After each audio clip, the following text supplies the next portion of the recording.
Thiruvananthapuram medical college ആശുപത്രിയിലെ പ്രശ്നങ്ങൾ പുറംലോകത്തെ അറിയിച്ച ഡോക്ടർ ഹാരിസിനെ അനുകൂലിച്ചും പ്രതികൂലിച്ചും ഇടതു നേതാക്കൾ. ഹാരിസിന്റെ വിമർശനം പ്രതിപക്ഷത്തിന് ആയുധമായെന്ന് എം വി ഗോവിന്ദൻ മാസ്റ്റർ. ഹാരിസ് ഉന്നയിച്ച വിഷയങ്ങളിൽ കുനിഷ്ടുള്ളതായി തോന്നിയിട്ടില്ല എന്ന് ബിനോയ് വിശ്വം. മുഖ്യമന്ത്രിയുടെ വിമർശനത്തിൽ കാര്യമുണ്ടെന്ന് ഡോക്ടർ ഹാരിസ്. ഹാരിസിന്റെ വെളിപ്പെടുത്തൽ തെറ്റിദ്ധാരണ പരത്തിയെന്ന് ദേശാഭിമാനി മുഖപ്രസംഗം.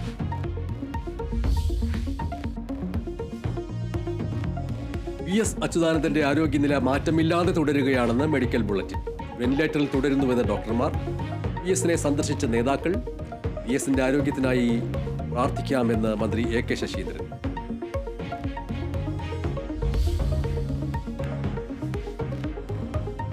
വിസ്മയ കേസിൽ പ്രതി കിരൺകുമാറിന് ജാമ്യം. ശിക്ഷാവിധി മരവിപ്പിക്കണമെന്ന ഹർജി സുപ്രീം കോടതി അംഗീകരിച്ചു. സ്ത്രീധന പീഡനത്തെ തുടർന്ന് ഭർതൃവീട്ടിൽ വിസ്മയ ജീവനൊടുക്കിയത് 2021 ജൂണിൽ.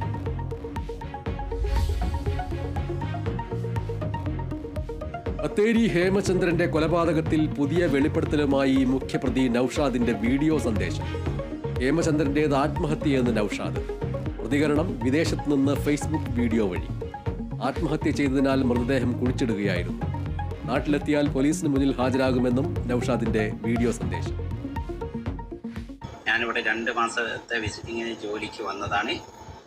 അത് കഴിഞ്ഞ് തിരിച്ചു വരുന്നതും ഇങ്ങോട്ട് വരുന്നതും തിരിച്ചു വരുന്നതും ഒക്കെ ഞാൻ പോലീസിൽ അറിയിച്ചതാണ്. ഞാൻ വന്നു കഴിഞ്ഞാൽ ഉടനെ സറണ്ടർ ആവാൻ വേണ്ടിയിട്ടാണ് വരുന്നത്. പിന്നെ ഈ കൊലപാതകം എന്ന് പറയുന്നത് തെറ്റാണ്. ഈ വ്യക്തി ആത്മഹത്യ ചെയ്തതാണ്. തിരുവനന്തപുരം സെനറ്റ് ഹാളിലെ ഭാരതാംബ ഫോട്ടോയെ ചൊല്ലിയുള്ള സംഘർഷത്തിൽ കേരള VCയുടെ റിപ്പോർട്ടിനെതിരെ ഇടത് സെനറ്റ് അംഗങ്ങൾ. രജിസ്ട്രാറെ ഒറ്റപ്പെടുത്താനുള്ള നീക്കം നേരിടുമെന്ന സെനറ്റ് അംഗങ്ങൾ. സെനറ്റ് ഹാൾ മാനദണ്ഡങ്ങൾക്ക് വിരുദ്ധമായി ഉപയോഗിച്ചത് ചർച്ച ചെയ്യണം. സിൻഡിക്കേറ്റ് യോഗം വിളിക്കണമെന്നാവശ്യപ്പെട്ട് സെനറ്റ് അംഗങ്ങൾ VCക്ക് കത്ത് നൽകി.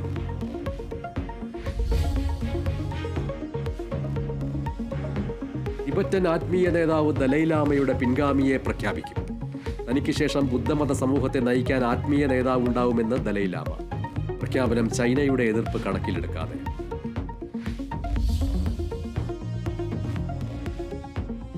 പ്രധാനമന്ത്രി നരേന്ദ്രമോദിയുടെ 8 ദിവസത്തെ വിദേശ പര്യടനത്തിന് തുടക്കമായി.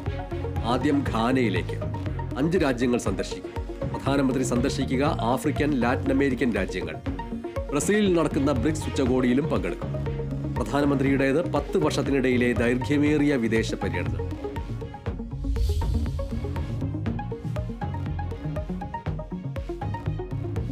ഗാസയിൽ വെടിനിർത്തലെന്ന് അമേരിക്കൻ പ്രസിഡന്റ് ഡൊണാൾഡ് ട്രംപ്. 60 ദിവസത്തെ വെടിനിർത്തലിന് ഇസ്രയേൽ സമ്മതിച്ചതായി ട്രംപ്. വെടിനിർത്തൽ സമയത്ത് എല്ലാവരുമായും സംസാരിക്കും.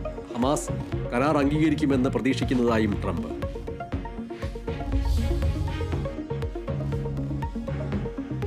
ഇന്ത്യ ഇംഗ്ലണ്ട് 2ാം ക്രിക്കറ്റ് ടെസ്റ്റിന് ഇന്ന് ബർമിംഗ്ഹാമിൽ തുടക്കം.